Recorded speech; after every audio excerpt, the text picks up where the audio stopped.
Good morning guys, welcome to GK genius galaxy. दोस्तों, आपका बहुत बहुत स्वागत है हमारे यूट्यूब चैनल पे। मेरा नाम ब्रजेश सिंह है और आज की इस वीडियो में हम लोग पढ़ेंगे प्रजनन तंत्र, जिसको हम बोलते हैं इंग्लिश में रिप्रोडक्टिव सिस्टम, जो बायोलॉजी का एक बहुत ही ज़्यादा इंपॉर्टेंट टॉपिक है। दोस्तों, अगर आप किसी भी तरह की परीक्षा की तैयारी कर रहे हैं तो उस परीक्षा की दृष्टि से ये एग्ज़ाम में बहुत बार पूछा जाता है। अगर आप रेलवे की तैयारी कर रहे हैं तो बायोलॉजी के क्वेश्चंस बहुत ही ज़्यादा इंपॉर्टेंट है। तो दोस्तों, इस वीडियो को लास्ट तक देखिएगा। इसमें आपको मिलेगा top 20 important questions with explanation मिलेगा। तो आपको ये वीडियो अगर आप लास्ट तक देखते हैं तो आपके 20 के 20 जितने भी प्रश्न मैं आपको पढ़ाऊंगा, आपको दोबारा पढ़ने की ज़रूरत नहीं होगी, क्योंकि वो एक्सप्लेनेशन के साथ होंगे। दोस्तों, अगर वीडियो पसंद आए तो वीडियो को लाइक कीजिएगा और अपने दोस्तों तक शेयर कीजिएगा ताकि उनकी भी मदद हो सके। चैनल पे अगर नए होंगे तो चैनल को सब्सक्राइब कर लीजिएगा और बेल आइकन को प्रेस ज़रूर कर लीजिएगा, जिससे नोटिफिकेशंस आपको जो भी वीडियोस अपलोड करूँगा सबसे पहले आपको वो नोटिफिकेशंस मिले। तो चलिए शुरू करते हैं पहले प्रश्न के साथ। प्रश्न नंबर 1, प्राथमिक यौन अंग के रूप में जाना क्या जाता है? आपके ऑप्शन है ए, रक्त की मात्रा और संरचना को विनियमित करते हैं। ऑप्शन बी, रक्तचाप को नियंत्रित करते हैं। ऑप्शन सी, ग्लूकोज को सिंथेसाइज करते हैं। ऑप्शन डी, जननांग। सही जवाब ऑप्शन डी, जननांग। दोस्तों, जननांग ही प्राथमिक यौन अंग के रूप में जाने जाते हैं। पुरुष में वृषण प्राथमिक अंग या प्रजनन अंग है। वृषण टेस्टोस्टेरोन और शुक्राणु उत्पादन करने के लिए उत्तरदायी होते हैं। वहीं बात की जाए अगर मादा की, मादा में अंडाशय एक गर्भ प्रजनन अंग है जो कशेरुकी मादा प्रजनन प्रणाली के भाग के रूप में महिला में डबल जोड़े में पाया जाता है। अंडाशय उत्पादन का स्थान तथा अंडा कोशिकाओं महिला युग्मक का आवधिक निर्गमन है। प्रश्न नंबर 2, अंडकोश में वृषण के अधूरे डिसेंट को कहा जाता है? आपके ऑप्शन है A, crystallography. Option B, cryptorchidism. Option C, A और बी दोनों। डी, कोई नहीं। सही जवाब ऑप्शन बी, क्रिप्टोचिर्डिज्म। दोस्तों, क्रिप्टोचिर्डिज्म का मतलब है अंडकोश का उतरना। यह एक ऐसी स्थिति है जिसमें शिशु के एक या दोनों अंडकोश अंडकोश में अपने उचित स्थान पर नहीं आ पाते हैं। क्रिप्टोचिर्डिज्म को अंडकोश का उतरना भी कहा जाता है। क्रिप्टोचिर्डिज्म बाल चिकित्सा में पाई जाने वाली सबसे आम जननांग समस्या है। क्रिप्टोचिर्डिज्म का शाब्दिक अर्थ है छिपा हुआ या अस्पष्ट वृषण। वृषण को अंडकोश में स्थानांतरित करने के लिए आर्कियोपेक्सी सबसे सफल चिकित्सा है। प्रश्न नंबर 3, शुक्राणु परिपक्वता की स्थान का नाम बताएं। आपके ऑप्शन है ए, अधिवृषण। ऑप्शन बी, मूत्रमार्ग। Option C, spermatic cord. Option D, शुक्रवाहिनी। सही जवाब ऑप्शन ए, अधिवृषण। दोस्तों, शुक्राणु जो है वृषण से निकलने के बाद अधिवृषण में परिपक्व होते हैं। वृषण से निकलने वाले शुक्राणु अभी परिपक्व नहीं होते हैं क्योंकि वे तैरने या अंड कोशिका को निषेचित करने में असमर्थ होते हैं। अधिवृषण में शुक्राणुओं परिपक्वता की एक अवधि से गुजरते हैं जिससे उन्हें गतिशीलता और अंडाणु को निषेचित करने की क्षमता मिलती है। यह प्रक्रिया कई दिनों तक चलती है। प्रश्न नंबर 4, निम्नलिखित में से कौन सा पुरुष सेक्स हार्मोन का उत्पादन करता है? आपके ऑप्शन है ए, सेमनीफेरस नलिका। ऑप्शन बी, जाल वृषण। Option C, Leydig cell. Option D, शुक्र जनिका कोशिका। सही जवाब ऑप्शन सी, लेडिंग सेल। दोस्तों, लेडिग सेल जो है पुरुष सेक्स हार्मोन टेस्टोस्टेरोन के स्राव को बढ़ावा देता है। प्रश्न नंबर 5, शुक्राणु के लिए निम्नलिखित में से कौन सा ऊर्जा स्रोत है? आपके ऑप्शन है A, prostaglandin. Option B, somatostatin. Option C, protein. D, fructose. सही जवाब ऑप्शन डी, फ्रक्टोज। प्रश्न नंबर 6, प्रोस्टेट ग्रंथ के बारे में असत्य कथन को चिन्हित करें। आपके ऑप्शन है ए, मूत्राशय से नीचे स्थित होता है। ऑप्शन बी, श्राव पतला और दूधिया रंग का होता है। ऑप्शन सी, शुक्राणु की गतिशीलता बढ़ाने में कार्य करता है। ऑप्शन डी, श्राव प्रकृति में अम्लीय है।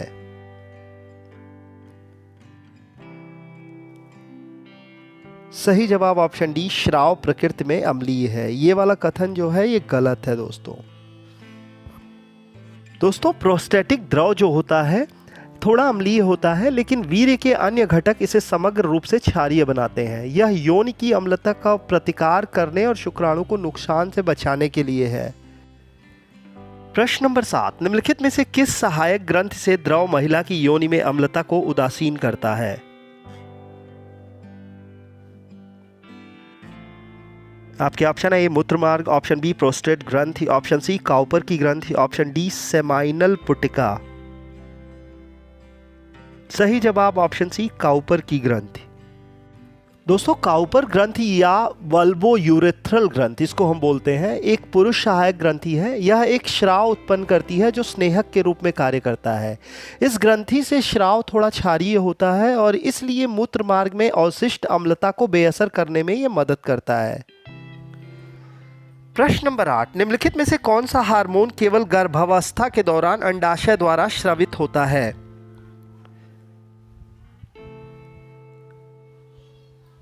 आपके ऑप्शन है prolactin, option B oxytocin, option C relaxin, option D human chorionic gonadotropin. सही जवाब ऑप्शन सी रिलैक्सिन। निम्नलिखित में से कॉर्पस ल्यूटियम में कौन सा हार्मोन का स्राव नहीं होता है?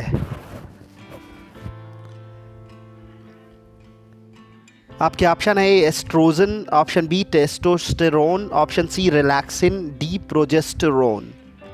सही जवाब ऑप्शन बी टेस्टोस्टेरोन। दोस्तों मादाओं में कॉर्पस ल्यूटियम गर्भावस्था अवधि के अंत में रिलैक्सिन स्रावित करता है जो सुगम जन्म में मदद करता है, और कॉर्पस ल्यूटियम प्रोजेस्टेरॉन भी स्रावित करता है जो प्रत्येक मासिक धर्म चक्र के पूरा होने के लिए आवश्यक है, लेकिन ये टेस्टोस्टेरोन नहीं करता है। प्रश्न नंबर 10, उस हार्मोन का नाम बताइए जो ओव्यूलेशन के दौरान चरम पर होता है। आपके ऑप्शन है A progesterone, option B estrogen, option C LH, option D FSH.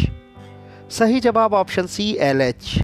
दोस्तों एलएच जिसको हम ल्यूटिनाइजिंग हार्मोन कहते हैं, एक रसायन है जो प्रजनन तंत्र में महत्वपूर्ण भूमिका निभाता है। यह हार्मोन पिट्यूटरी ग्रंथि में बनता है और रक्त में इसका स्तर एचपीजी अक्ष द्वारा नियंत्रित रहता है। एलएच को सेक्स हार्मोन भी कहा जाता है। यह महिलाओं और पुरुषों दोनों में प्रजनन से जुड़े कामों में मदद करता है। महिलाओं में एलएच मासिक धर्म चक्र को नियंत्रित करता है और अंडाशय से अंडे से निकलने को ट्रिगर करता है, इसे ओव्यूलेशन कहते हैं। पुरुषों में एलएच अंडकोश की टेस्टोस्टेरोन हार्मोन बनाने का संकेत देता है। टेस्टोस्टेरोन शुक्राणु बनाने के लिए जरूरी होता है। लाइटिक एंजाइम द्वारा जारी किया गया वाई शुक्राणु है।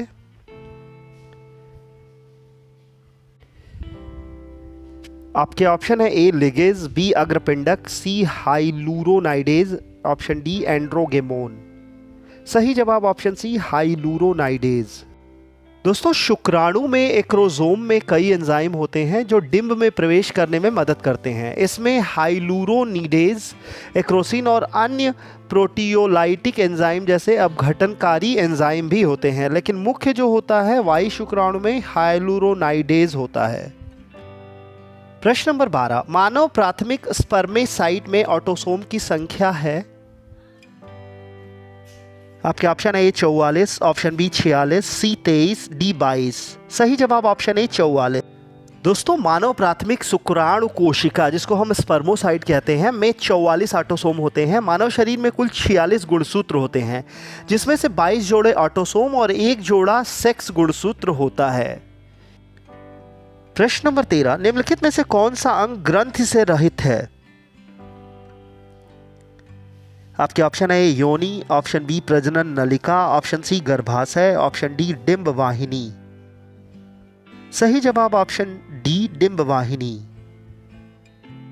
प्रश्न नंबर 14, निम्नलिखित स्टेम कोशिकाओं में कौन सी गर्भनाल में पाई जाती है? आपके ऑप्शन है ए भ्रूण स्टेम कोशिकाएं, ऑप्शन बी रक्त स्टेम कोशिकाएं, ऑप्शन सी गर्भनाल रक्त स्टेम सेल, ऑप्शन डी वयस्क स्टेम सेल। सही जवाब ऑप्शन सी गर्भनाल रक्त स्टेम सेल। प्रश्न नंबर 15, क्रिप्टोचिडिज्म एक ऐसी स्थिति है जिसमें आपके ऑप्शन है ए वृषण अंडकोश की थैली में उतरने में विफल, ऑप्शन बी अंडाशय हटा दिए जाते हैं, ऑप्शन सी शुक्राणु नहीं बनते हैं, ऑप्शन डी पुरुष हार्मोन प्रतिक्रियाशील नहीं होते हैं।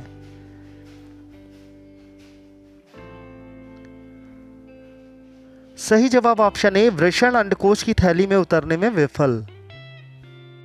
दोस्तों, क्रिप्टोचिडिज्म एक या दोनों वृषणों की वंशण नलिका के माध्यम से पेट के अंदर से अंडकोश में सामान्य रूप से उतरने में विफलता है। यह बच्चों में पुरुष जननांग पथ का सबसे आम जन्मजात विकार है, जो पूर्णकालिक पुरुष जन्मों के 2 से 4% लोगों को प्रभावित करता है। प्रश्न नंबर 16, कार्पस ल्यूटियम इसके स्राव का स्रोत है। आपके ऑप्शन है A progesterone, option B estradiol, option C estrogen, option D LH. सही जवाब ऑप्शन ए प्रोजेस्टेरॉन। प्रश्न नंबर 17, अंडाशय के स्ट्रोमा में रक्त वाहिकाएं, तंत्रिकाएं, मांसपेशी, फाइबर और एक प्रकार का प्रोटीन होता है जिसे कहा जाता है।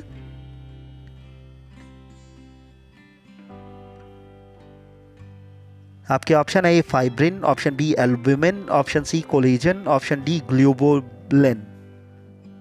सही जवाब ऑप्शन सी कोलेजन। प्रश्न नंबर 18, वोल्फियन डक्ट फॉर्म डैश यानी क्या होता है। आपके ऑप्शन है ए अधिवृषण, ऑप्शन बी मूत्रमार्ग, ऑप्शन सी डिंब वाहिनी, ऑप्शन डी एजाकुलेटरी डक्ट। सही जवाब ऑप्शन ए अधिवृषण। दोस्तों, वोल्फियन डक्ट जिसे मेसोनेफ्रिक नलिकाएं भी कहा जाता है, तो इस तरह से भी क्वेश्चन पूछ सकता है, याद रखिएगा। भ्रूण के विकास के शुरुआती चरणों में विकसित होने वाली युग्मित संरचनाएं होती हैं। ये पुरुष प्रजनन अंगों के निर्माण में अहम भूमिका निभाती है। वोल्फियन डक्ट जो है ये दोनों लिंगों में बनती है, लेकिन यौन भेदभाव के दौरान इनका भाग्य लिंग के हिसाब से तय होता है। ये पुरुष प्रजनन क्षमता के लिए जरूरी होती है। यह गुर्दे के विकास में भी अहम भूमिका निभाती है। प्रश्न नंबर 19, मानव में पाए जाने वाले प्लेसेंटा के प्रकार को कहा जाता है। आपके ऑप्शन है ए चक्रिकाब, option B cotyledonary, option C zonary, option D diffuse. सही जवाब ऑप्शन ए चक्रिकाब। प्रश्न नंबर 20, कौन सा अंग पुरुष प्रजनन प्रणाली के लिंग से मेल खाता है। आपके ऑप्शन है A clitoris, option B vestibule, option C भगोष्ठ, ऑप्शन डी लघु भगोष्ठ। सही जवाब ऑप्शन ए क्लाइटोरिस। दोस्तों, क्लाइटोरिस को हिंदी में भगशेफ कहते हैं।